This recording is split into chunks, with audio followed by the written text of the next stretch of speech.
Alex is asking here, could you talk about surrender in the context of somewhat intense Kriyas? Yeah. So Kriya is the spontaneous movements, right? Jerks, flailing of the arms, the legs, the neck, bending, all this sort of thing. It can be very intense, and sometimes they can be very painful. So surrender, we're not necessarily being asked to surrender without information, right? So we can find out a little bit about what the Kriyas are all about, and then use that to help us to surrender. So contemplate, what are the Kriyas? Well, they're the intelligence of your body, of Shakti, of God within you, doing what it needs to do to regulate your nervous system, to heal you, right? To loosen things up, to shake things off, right? To prepare you for deeper and deeper levels of absorption and consciousness, to prepare you for deeper levels of samadhi and meditation. So this is what the Kriyas are. So understanding that they're good in the big picture, that they're beneficial, that they're guided by an intelligence that's not trying to hurt you at all. It's trying to heal you, actually. That can help us to say, okay, I can surrender to this. I can surrender to this. So we can have a mantra during those times that we kind of hold on to for dear life, you could say. So when the intense Kriyas are happening, you can just say, I trust you, I'm safe, I trust you, keep me safe, don't drop me, don't hurt me, I trust you, right? And we just kind of maybe even flinch a bit, but we just try and remember the mantra. So that can keep us in that sort of direction of moving towards surrender. Whereas if our mind is saying, this is bad, this is scary, this is wrong, what's happening? I need to run, I need to stop this. That's the complete opposite. So we can override that with a mantra. I'm safe. I trust you. So for me, it was, have your way with me. Divine Mother, have your way with me. Have your way with me. Just don't hurt me. She never hurt me, but please just don't hurt me. She says, oh, of course, I'm not here to hurt you. So that can help us to surrender, can help us to surrender, right? Contemplating what the opposite of surrender is. Control, holding on, resistance. Does that work? Does it help? Maybe. In the long run, probably not, right?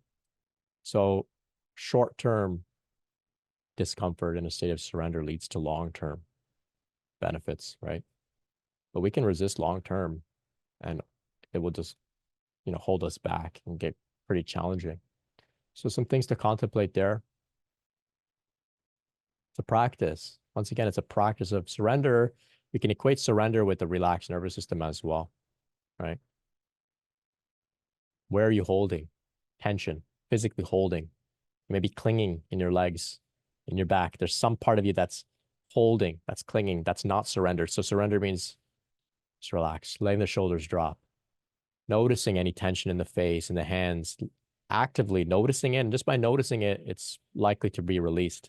It's hard to notice tension that you're holding unnecessarily and then not have it released.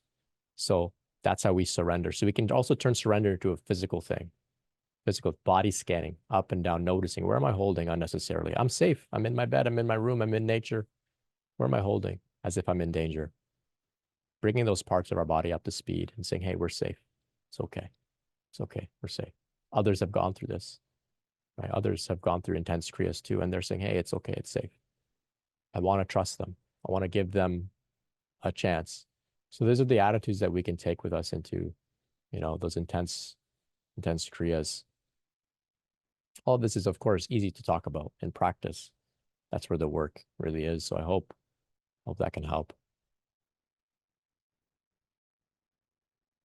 Medina shares here, after a year and a half, my Kriyas have finally calmed down a lot. They used to be very strong and tiring. Since they've calmed down, I feel a lot better. I still feel the energy rushing through my system, but without the jerks and movement of the body. Amazing. Oh, that's a great update. Great update. Yeah. Yeah.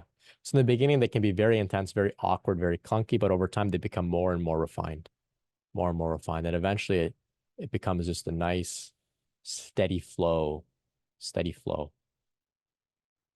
Weird example, but if you have a fridge that dispenses water, like I have a fridge where I could put the glass and it dispenses water, and I have to change that filter.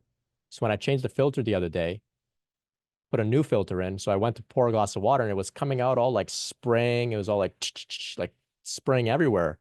But I just filled up a glass of water.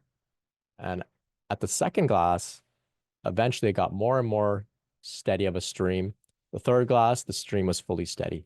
So it's like that. It's like that. That new filter, I guess it had to be kind of drenched in water so that the stream would flow steadily.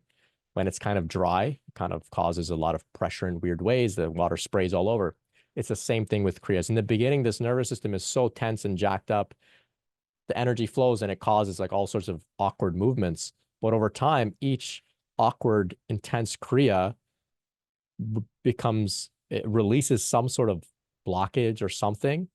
We become more used to the energy flow. We also become more used to what's happening. We trust more, we relax more. And then eventually the energy flow becomes so subtle that there's no more necessarily external kriyas. It's all internal. We just feel a nice steady stream of energy flowing internally. It can feel quite blissful. It doesn't have to at all times, but it can feel quite blissful eventually. So this is like what Medina was sharing here, you know, she still feels the energy rush into the system, but without the jerks and the movement of the body. Yeah.